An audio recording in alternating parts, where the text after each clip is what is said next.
Shalom saudara sekalian, perkenalkan saya Natalia Olivia dari Fakultas Ilmu Pendidikan dan jurusan Psikologi dari angkatan tahun 2019 dengan NIM 1901019. Saya akan melakukan praktikum ujian tengah semester dengan membawakan 6 materi, yaitu Yesus Kristus, dosa dan keselamatan, ilustrasi roda, Alkitab, Marketplace Ministry, dan yang terakhir The Bible on Leadership. Yang pertama, saya akan membahas tentang Yesus Kristus. Sebagai orang Kristen, kita tahu siapa itu Yesus Kristus. Ya, Yesus Kristus adalah juru selamat umat manusia. Ia adalah Tuhan kita, namun masih banyak nih orang yang belum mengetahui siapa itu Yesus. Ada beberapa orang yang mengatakan bahwa Yesus itu Yohanes Pembaptis, padahal jelas berbeda. Terus juga ada yang bilang bahwa Yesus Kristus itu Elia, padahal juga jelas berbeda kan. Terus ada juga yang bilang kalau Yesus itu adalah seorang nabi, padahal bukan ya. Yesus Kristus adalah juru selamat umat manusia. Kita udah tahu, sebagai anak-anak Tuhan kita udah tahu, tapi masih banyak nih yang belum tahu siapa itu Yesus Kristus. Maka dari itu, mari kita buka kitab Yohanes 10 ayatnya yang ke-30. Oke, di kitab Yohanes yang ke-10 ayat ke-30 tertulis bahwa aku dan Bapa adalah satu. Lalu kita buka ayat selanjutnya di Yohanes 14 ayat yang ke-6. Di Yohanes 14 ayat yang ke-6 tertulis bahwa Yesus mengatakan, "Aku adalah jalan kebenaran dan hidup. Tidak ada seorang pun yang datang kepada Bapa kalau tidak melalui aku." Dari dua ayat tersebut, Yohanes 10 ayat 30 dan Yohanes 14 ayat 6, kita dapat menarik kesimpulan bahwa Yesus adalah Bapa, Bapa adalah Yesus. Yesus adalah jalan kebenaran, berarti Yesus adalah satu-satunya hidup. Karena tanpa Yesus kita tidak dapat bertemu dengan Bapa.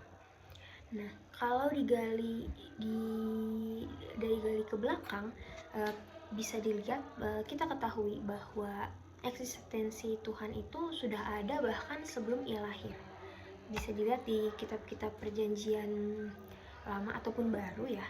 Terus juga setelah Yesus disalib dan bangkit pun dan naik ke surga, kita tetap percaya eksistensinya Tuhan itu ada. Bukti nyatanya adalah kita semua anak-anak Tuhan.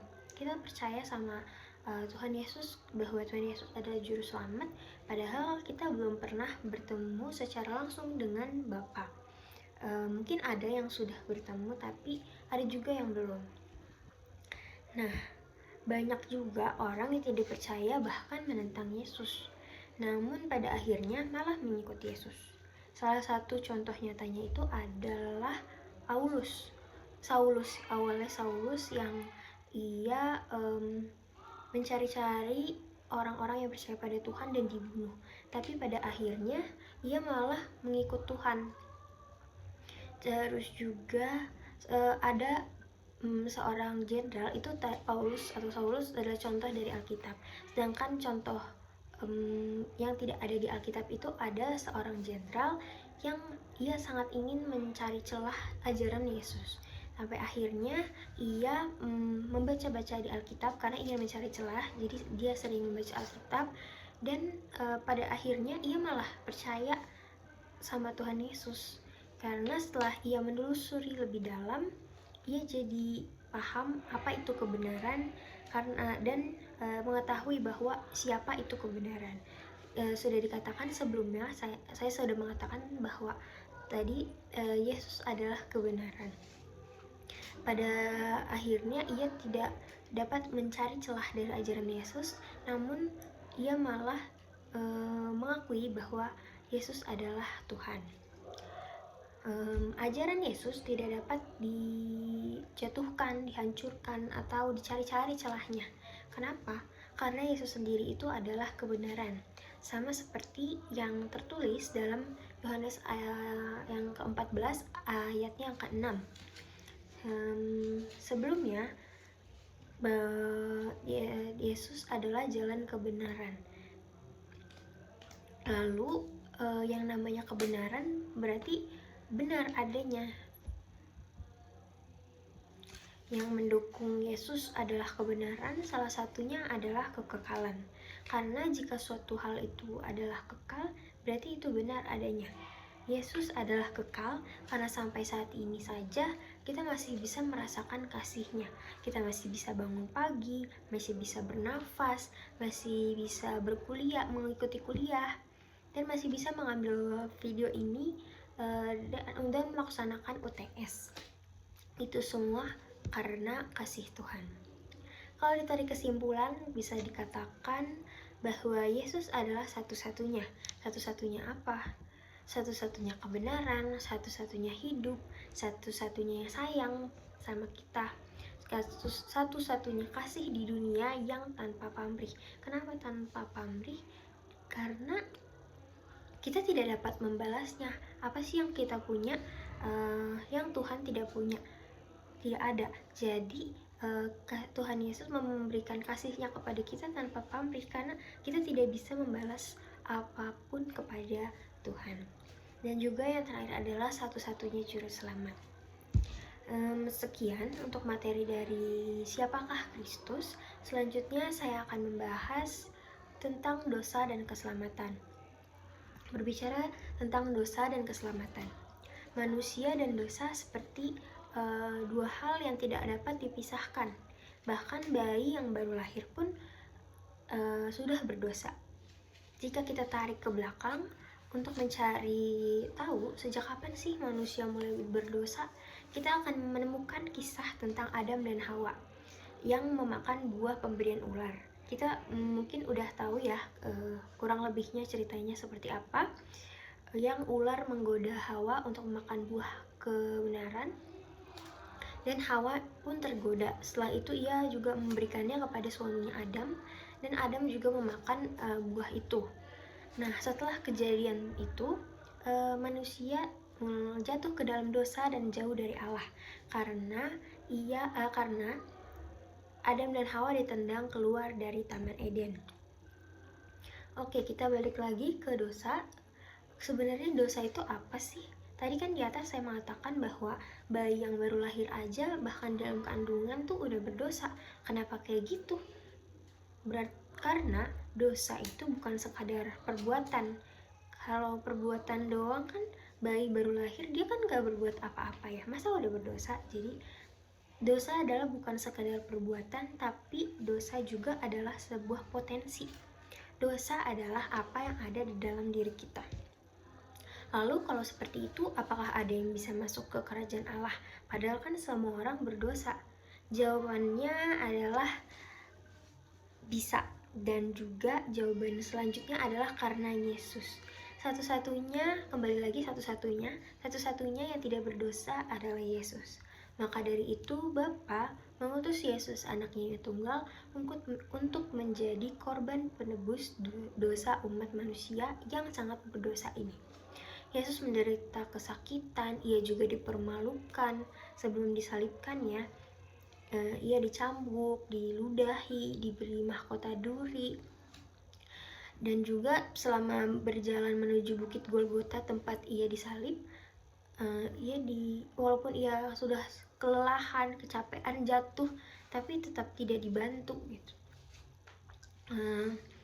Itu semua yang dilakukan oleh Tuhan adalah demi menyelamatkan umat manusia yang berdosa ini. Tidak usah jauh-jauh menyebut umat manusia. Yesus kesakitan dan juga Yesus mengorbankan dirinya untuk disalib itu untuk menebus dosa saya, dosa kamu, dan dosa kita semua. Lalu apa sih balasan kita yang pas untuk membayar penebusan Tuhan? Apakah membayar uang melalui perpuluhan gereja tiap bulan, atau berbuat baik sebanyak-banyaknya untuk mendapat poin kebaikan di buku catatan kehidupan nanti, atau apa?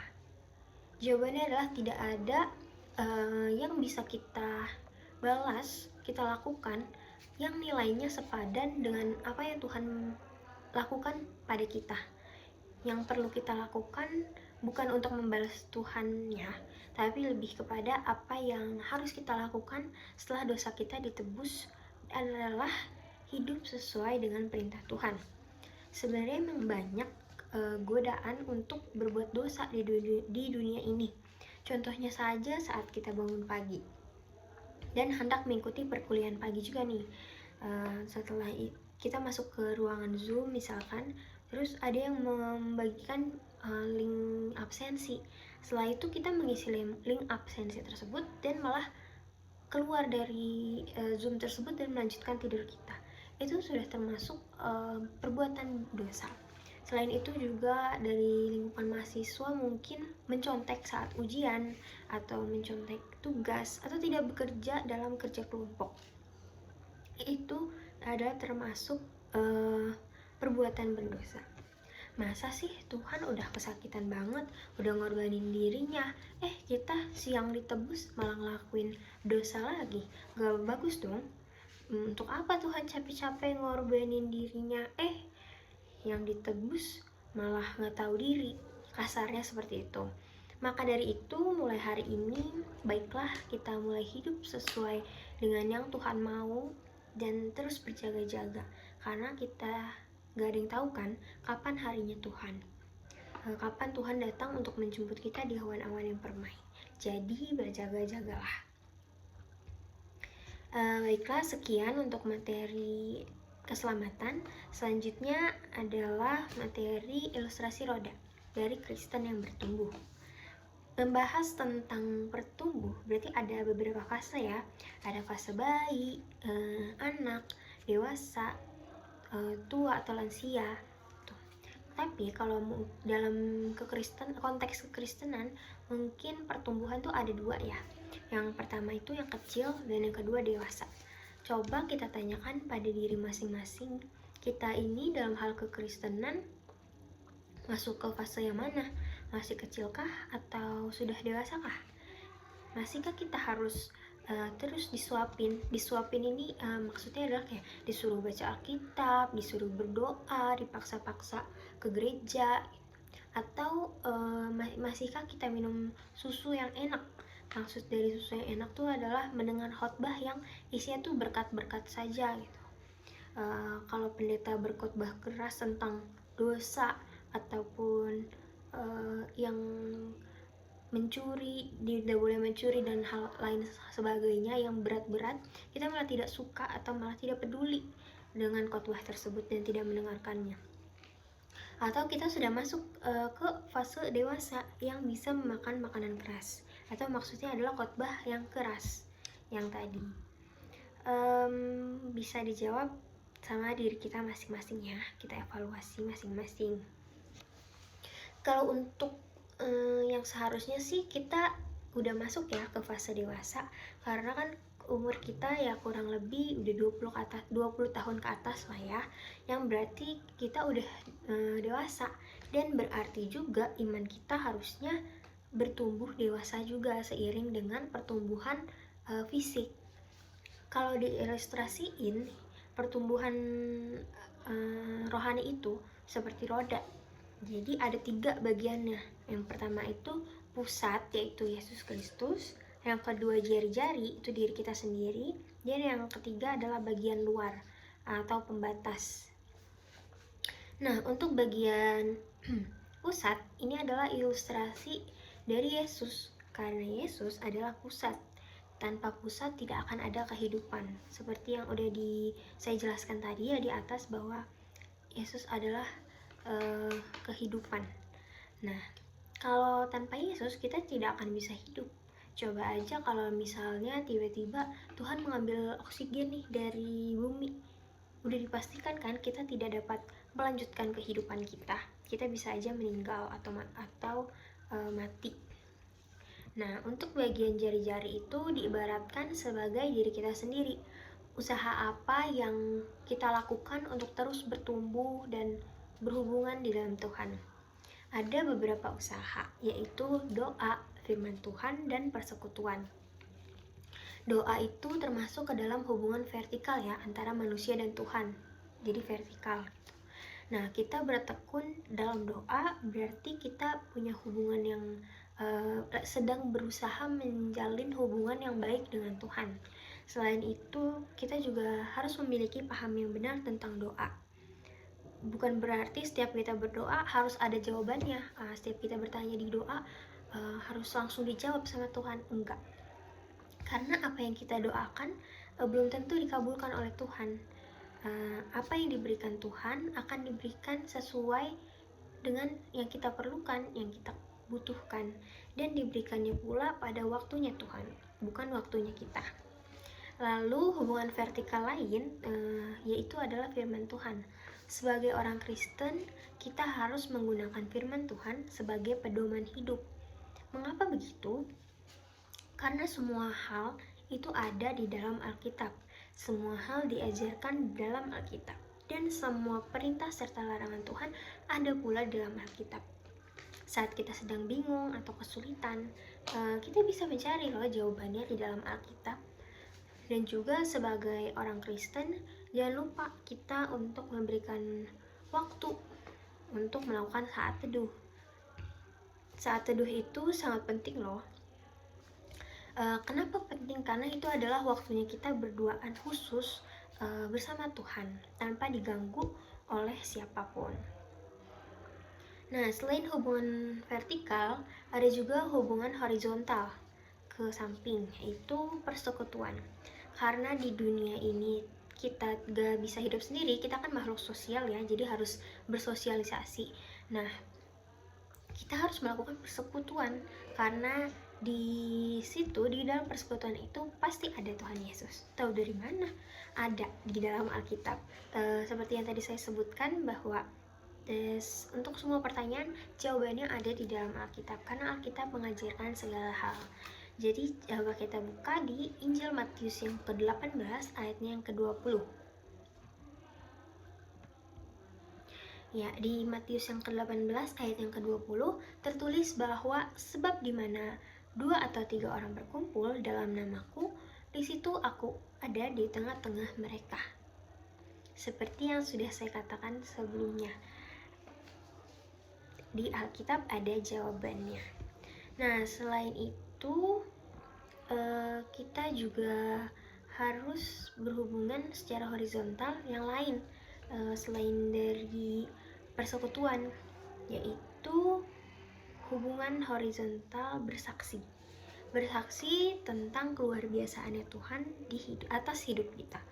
Bersaksi itu nggak harus di gereja di depan banyak orang, tapi bersaksi melalui perilaku, tingkah laku kita juga itu sudah bersaksi. Karena apa yang terpancar dari diri kita itu adalah kebaikan Tuhan. Jadi orang sudah bisa melihat, wah ini adalah anak-anaknya Tuhan, perilakunya bagus, baik gitu. Lalu yang terakhir adalah lingkar roda yang diibaratkan sebagai pembatas. Ini berbicara tentang ketaatan. Kita harus taat pada perintah Tuhan. Apabila ia mengatakan hal itu tidak boleh dilakukan, maka jangan dilakukan. Emang sih susah banget kan buat kita tidak melakukannya. Kita susah dibilangin sebagai anak-anaknya. Contohnya saja yang sering kita temui ya, adalah berpacaran dengan yang berbeda keyakinan, berbeda agamanya. Sudah jelas-jelas itu tidak boleh dilakukan. Juga terang dan gelap kan tidak akan bersatu ya. Terus untuk apa dilakukan? Padahal jelas-jelas firman Tuhan tidak mengizinkannya. Yang perlu bagaimana sih supaya kita bisa taat? Apa sih kuncinya supaya kita bisa taat? Yaitu mendengar firman Tuhan dan melakukannya. Yang perlu digarisbawahi adalah melakukannya ya. Karena kalau hanya mendengar atau membaca itu sama saja kayak dimarahin keluar kuping kanan, masuk kuping kanan, keluar kuping kiri. Jadi kayak harusnya kita praktikkan gitu. Apa yang kita baca, kita praktikkan langsung, kita terapkan langsung di kehidupan kita. Dan juga beriman. Taat adalah beriman. Baiklah, sekian untuk materi ilustrasi roda. Mari kita lanjutkan ke materi Alkitab. Apa sih Alkitab itu? Alkitab itu berisi ucapan Allah yang ditulis sejak lama dengan kurun waktu pengerjaan kurang lebih 1600 tahun. Karena Alkitab sudah ada sejak dulu, itu berarti ada perubahan wadah untuk menulisnya kan. Alkitab pertama itu ditulis awalnya di batu. Lalu seiring dengan berkembangnya zaman juga mulai pindah dari batu ditulis di tanah liat. Lalu juga dilanjutkan ke papirus dan juga kulit. Dan sekarang saat ini di zaman kita adalah di kertas dan dijadikan menjadi satu ya, jadi buku. Terus karena ada perubahan wadah penulisannya, apakah Alkitab juga berubah isinya? Karena kan beda-beda yang penulisnya. Jawabannya adalah tidak berubah. Tahu dari mana? Karena zaman dulu itu ada suatu komite atau organisasi yang saya lupa namanya, yang pekerjaannya ini adalah menyalin Alkitab.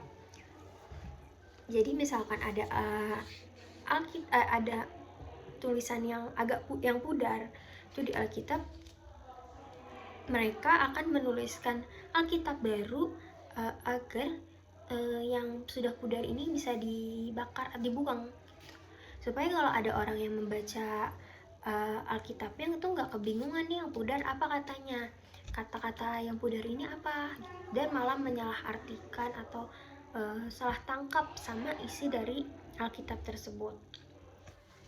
Alkitab itu menceritakan tentang masa depan. Apa yang tertulis di Alkitab itu akan terjadi suatu saat di masa yang akan datang. Contohnya saja seperti kehancuran kota Tirus. Padahal pada waktu ada penulisan kota Tirus akan hancur itu, kota Tirus sedang jaya-jayanya. Tapi hal itu, kehancuran kota Tirus benar-benar terjadi di masa depan. Dan juga selain itu tanduk yang patah dalam kisah Daniel dan nubuat akan datangnya Mesias itu akan terjadi di masa depan. Meskipun alur sejarah sudah jelas tentang asal muasal Alkitab, namun masih banyak orang yang tidak percaya pada Alkitab. Tapi kita sebagai orang yang percaya, orang Kristen, anak-anak Tuhan Yesus, kita nggak perlu kayak merendahkan atau marah sama orang yang nggak percaya atau menjelek-jelekan Alkitab. Karena kita sendiri tahu bahwa Yesus adalah Tuhan, Tuhan adalah Yesus, dan Yesus adalah kebenaran. Berarti isi Alkitab adalah sebuah kebenaran. Kita hanya perlu melakukan atau berperilaku sesuai dengan isi Alkitab agar orang-orang di luar sana yang mungkin belum percaya atau tidak percaya menjadi tahu betapa luar biasanya Tuhan kita. Baiklah, sekian untuk materi tentang Alkitab yang lumayan singkat ini. Mari kita lanjutkan ke Marketplace Ministry. Apa itu Marketplace Ministry? Marketplace Ministry adalah di mana Tuhan tempatkan kita untuk bersaksi. Kita bersaksi di lingkungan. Maksudnya bagaimana? Maksudnya adalah kita berinteraksi dengan lingkungan di dalam Yesus dengan cara hidup dengan Roh Kudus. Maksudnya adalah di dalam diri kita harus ada Roh Kudus agar dimanapun kita berada kita dapat menjadi terang dan garam. Garam dan terang itu kan sangat memberikan impact ya untuk suatu hal. Contohnya aja seperti di dalam masakan. Jika kita menambahkan garam, itu akan menjadi asin, rasanya jadi enak, gurih gitu. Dan juga misalkan menjadi terang, kita lagi berada di kamar dan lampunya mati. Saat kita menyalakan lampu akan menjadi terang dan itu memberikan impact ke dalam ruangan itu. Jadi kita bisa melihat hal apa saja yang berada di ruangan itu karena terang. Nah, untuk menjadi garam dan terang, kita sebagai anak Tuhan dapat melakukannya di mana saja. tidak harus di gereja atau di persekutuan atau di lingkungan orang-orang Kristen saja, tapi benar-benar di mana saja dan dimanapun kita berada, kita ditempatkan, atau apa yang kita kerjakan itu kerjakanlah dengan sepenuh hati seperti untuk Tuhan. Ketika orang Kristen bekerja, itu bukan hanya untuk uang, untuk menghidupi kehidupan diri sendiri, atau untuk bisa memberikan perpuluhan ke gereja. Tidak, itu bukanlah hal yang utama. Yang utama adalah kita orang Kristen bekerja untuk kemuliaan nama Tuhan. Selain itu juga orang Kristen harus menjadi seorang peacemaker. Apa itu maksudnya? Seperti yang tertulis dalam kitab Matius 5 ayat yang ke-9 berbunyi, berbahagialah orang yang membawa damai. Misalnya nih, ada di contohnya kita ambil dari kasus mahasiswa ya, karena agar relate gitu. Misalnya di suatu kelompok ada A, kita ibaratkan orang ini A, yang emang dia tuh nggak mau kerja, yang bikin orang sebel, dan B yang marah ke si A ini karena dia gak kerja dan membuat si B kesal. Nah, kita sebagai anak Tuhan tidak perlu untuk ikut memarahi atau memprovokasi si A ini. Kita harus menjadi penengah dan menjadi seorang peacemaker agar keadaannya menjadi damai. Seperti yang tertulis dalam Matius 5 ayatnya yang ke-9, berbahagialah orang yang membawa damai. Nah, selain peacemaker, kita juga harus menjadi teladan. Dalam hal apa saja tuh? Bisa dalam hal perkataan, perbuatan, kasih, kesetiaan juga bisa. Nah, seperti yang udah disinggung sebelumnya ya, bahwa kita kan harus membiarkan Roh Kudus untuk tinggal dalam diri kita agar kita dapat melakukan perintah Tuhan nih. Nah, emang apa hubungannya Roh Kudus ada di dalam diri kita dan melakukan perintah Tuhan? Karena apabila Roh Kudus ada di dalam diri kita akan mendengarkan perkataan Roh Kudus dan melakukan atau menjalaninya sesuai dengan perkataan dari Roh Kudus. Dan itu berarti kita akan hidup sesuai dengan perintah Allah. Nah, untuk contoh nyata dari teladan itu bisa kita lihat dari diri Daniel ya, yang tetap percaya pada Tuhan. Walaupun ia diancam dan dijebloskan ke dalam gua singa, tapi ia tetap percaya pada Tuhan, dan akhirnya juga raja juga percaya pada Tuhan Yesus. Selain itu juga yang bisa dijadikan teladan adalah Yusuf. Kita semua mungkin tahu ya cerita Yusuf yang ia dijual oleh kakak-kakaknya, terus difitnah sama istri Potifar, terus dimasukin ke penjara, tapi ia tetap percaya sama Yesus di proses itu. Nah, dan akhirnya ia dibebaskan dari penjara setelah menafsirkan mimpi. Hidup Yusuf kan naik turun ya. Awalnya dia jadi anak kesayangan, terus dijual tuh. Jadi anak kesayangan tuh bagus ya ininya, artinya. Terus juga jadi dijual kakaknya, berarti hidupnya lagi turun. Terus dibeli sama Potifar, lalu dinaikkan derajatnya, ia jadi orang kepercayaan. Setelah itu dia difitnah sama istrinya Potifar, turun lagi dan masuk ke penjara. Setelah itu dia menafsirkan mimpi dan dikeluarkan dari penjara, naik lagi. Begitulah kehidupan, begitulah kita sebagai manusia hidup di dunia ini. Mengikut Tuhan Yesus bukan berarti hanya ada keenakan, kebaikan saja yang menimpa kita. Justru kejahatan akan menimpa kita karena banyak orang yang tidak suka sama Yesus.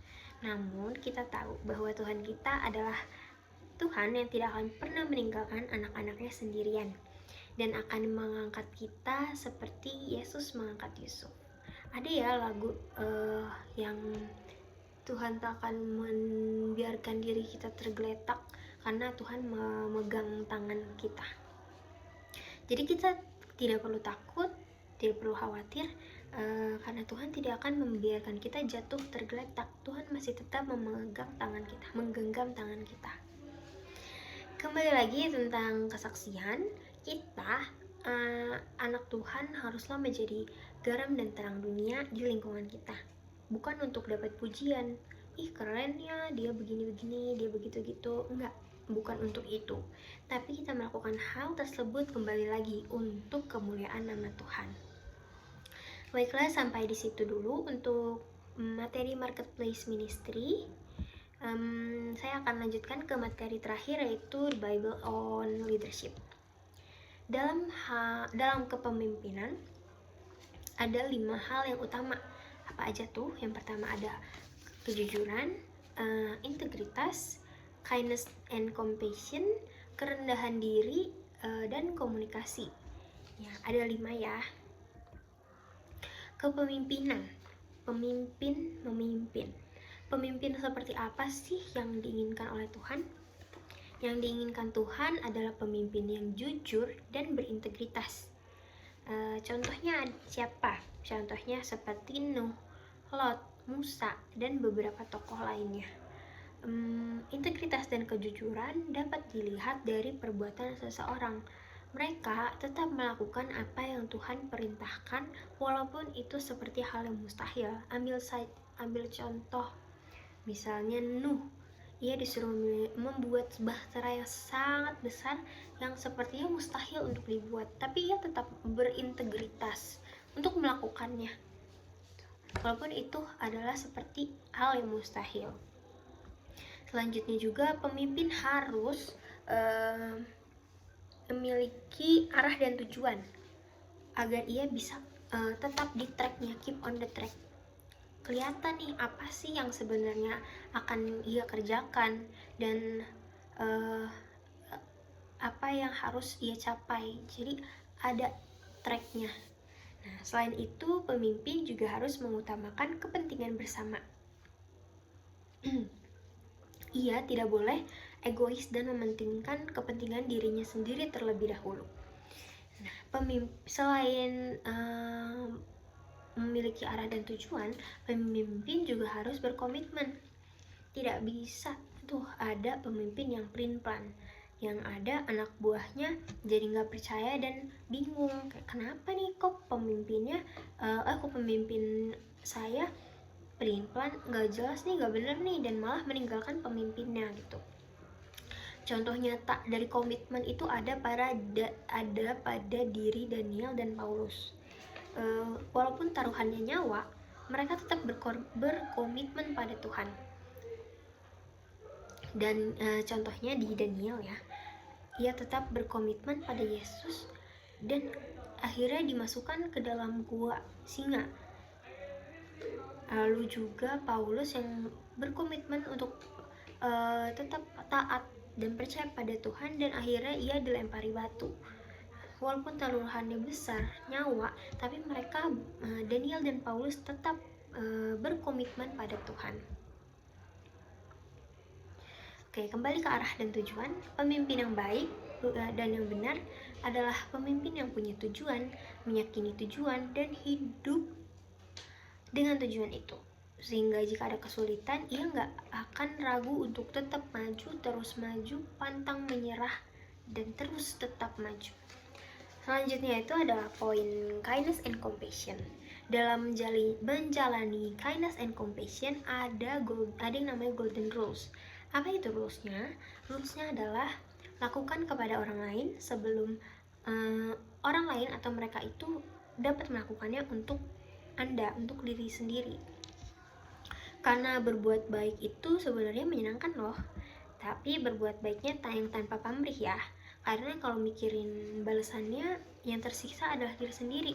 Contohnya misalnya untuk mahasiswa ya, di kosan nih, lagi hujan, terus ada jemuran di depan kamar kita. Bukan jemuran punya kita doang, ada tetangga misalnya. Terus kita berbuat baik dengan mengambil jemuran milik tetangga juga untuk meneduhkannya agar tidak kena air hujan, karena orang tersebut lagi pergi, tetangga kita gitu. Kita mikir kita berbuat baik supaya nanti kalau misalkan kita pergi dan lagi hujan, jemuran kita diangkat juga nih.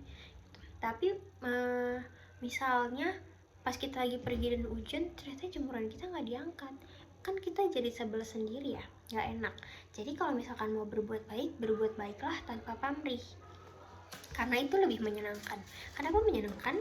Karena orang yang kita tolong kan lagi ngebutuhin kita banget nih. Kayak misalnya mungkin aja baju yang ada di jemuran itu besok mau dia pakai gitu. Terus kita memberikan kebutuhan tersebut. Jadi kayak kita menaruh baju itu di tempat yang kering supaya nggak basah agar besok bisa dia pakai. Nah, hal itu kan membuat orang tersebut senang ya, dan kita juga bisa ikut senang karena melihat dia senang. Nah, karena kita sebagai anak-anak Tuhan itu harus saling mengasihi. Nah, untuk hal mengasihi kita bisa loh melakukannya untuk orang yang nggak kita kenal atau orang yang lemah. Ya, kayak tadi tetangga mungkin kita nggak terlalu kenal tapi tetap kita tolong. Contohnya juga ada di orang Samaria yang menolong orang yang terluka di tengah jalan. Dia nggak kenal sama orang itu, dan juga ia orang yang lemah karena sedang terluka, tapi ia tetap membawa orang itu ke penginapan dan mengobatinya serta membayar biaya pengobatannya. Selain orang yang kita kenal dan orang yang lemah, kita juga bisa mengasihi musuh kita. Susah memang, itu hal yang susah, tapi bisa kok. Kita ambil contoh aja Daud dan Saul. Waktu itu Daud sedang dikejar-kejar Saul kan, tapi waktu ada kesempatan saat Saul sedang tertidur, Daud tidak membunuh Saul, dan ia hanya merobek atau mengambil sedikit dari kain jubahnya Saul, dan ia tidak membunuh Saul, padahal ia bisa gitu. Setelah mengasihi, kita masuk ke poin pengampunan.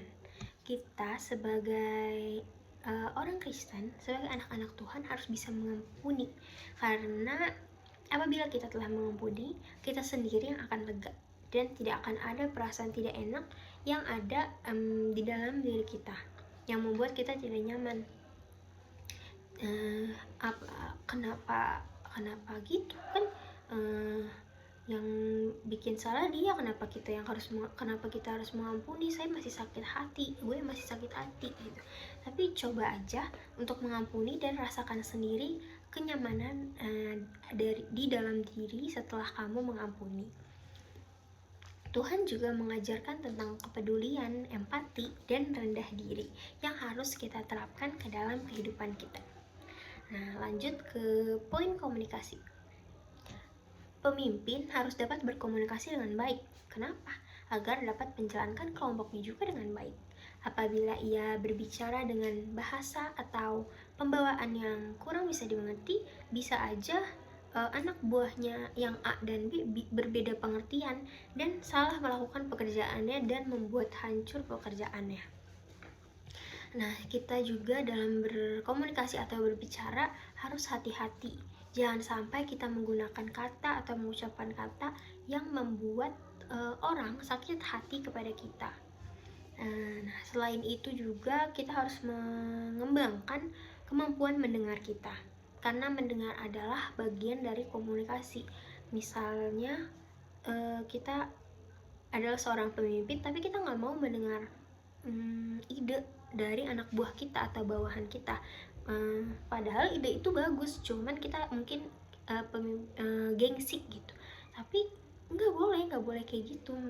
Maksudnya kalau misalnya kita lagi kesusahan atau kesulitan, itu Tuhan bisa loh menempatkan siapa saja untuk membantu kita, mau itu bawahan atau anak buah kita, nggak apa-apa. Jadi kita harus mendengarkan bawahan kita, gak usah gengsi. Dan juga misalkan anak buah kita mengkritik kita nih, terus kita bodo amat, gak boleh juga seperti itu, karena kita harus mendengarkan kritik apa yang anak buah kita sampaikan agar kita bisa memperbaiki diri kita ke depannya dan bisa melakukannya dengan lebih baik lagi gitu. Nah, kurang lebih itulah 5 hal yang harus dimiliki oleh pemimpin. Sekian materi yang saya sampaikan. Silahkan ambil yang baik dan jangan ikuti yang tidak baik. Saya mohon maaf apabila ada kata yang tidak berkenan di hati. Terima kasih. Shalom, God bless you. Jangan lupa saat teduh.